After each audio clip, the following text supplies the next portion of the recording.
Let me pivot right here. You said that people traveling from India, which is true.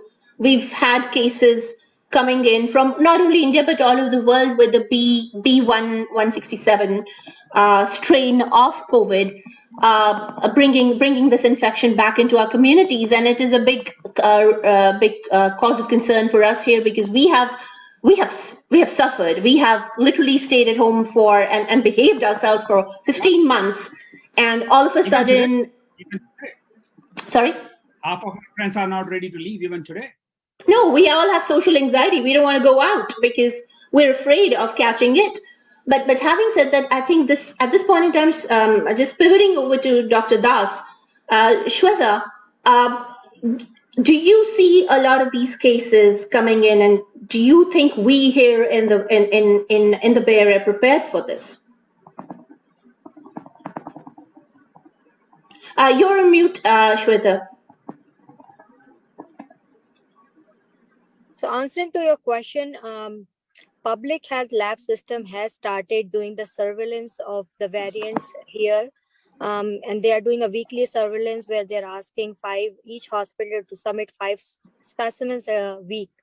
And we already know that this variant, the double mutant or the 617, the Indian variant, has been identified in California, about 5 cases in California and about 30 cases in United States.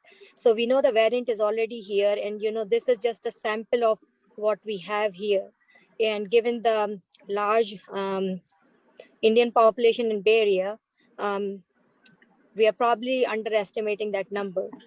Regarding whether we are prepared for these variants, so we have to keep in mind that when the studies were done for Pfizer or Moderna, these variants were not in circulation. So those studies are based on the original and the UK strains. So we know that the vaccine is effective. We have seen, I would say in my personal experience, I have seen so far maybe 2 cases of vaccine breakthroughs. That's all I know of. And when I'm looking at the Indian data, the percentage is about less than 0.05%. So we know that the vaccine is working against those variants, but we really don't have data how these vaccines will work against the Indian variant. And as you know, the virus is continuously mutating. So and if you see the data about vaccinations in US, we know about 30% population, US population has been vaccinated, and US polls, the public poll shows that about 30% of the population is hesitant to get the vaccine. So we know, and right now actually the vaccine appointments, the vaccines are available, but the vaccine appointments are actually dropping because I believe the people who actually wanted the vaccine have received the vaccine, and we are left with that fraction of population that actually is hesitant to receive the vaccination. So there are multiple variables here. There's about 30% population that does not want the vaccination. We have newer variants that we don't have studies to show how effective these vaccines are.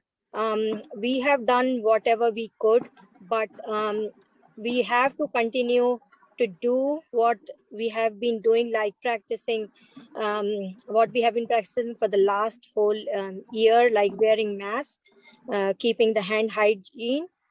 In my personal opinion, I would recommend everyone to continue doing those good things that we have done for the last 12 to 15 months.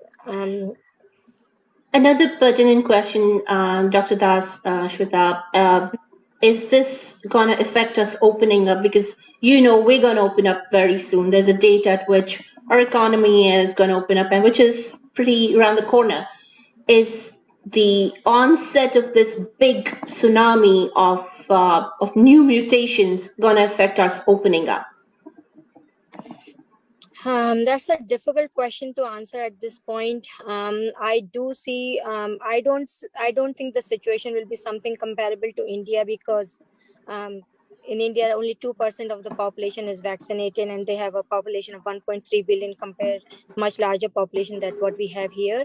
My expectation is there will be small surges, and that may affect the reopening. Okay, so that's situation on ground and the possibility that it might affect our reopening. The variant is here. The B1.167 variant is here. And we have to be careful going out. We have to be careful. We have to maintain our hygiene. We have to get vaccinated. I can't even imagine if you have not gotten yourself vaccinated. There has to be absolutely no reason for you to be hesitant in getting yourself vaccinated. Now, mostly all sites are walk-in. Even CVS is a walk-in vaccination site. Please just visit your nearest pharmacy and get yourself vaccinated for free. The vaccination just gives you immunity towards a higher degree of immunity towards contraction of the COVID-19 virus, but also it helps save lives. It helps save other people from contracting the infection from you. So, guys, if you haven't done this, I would suggest that you do this again.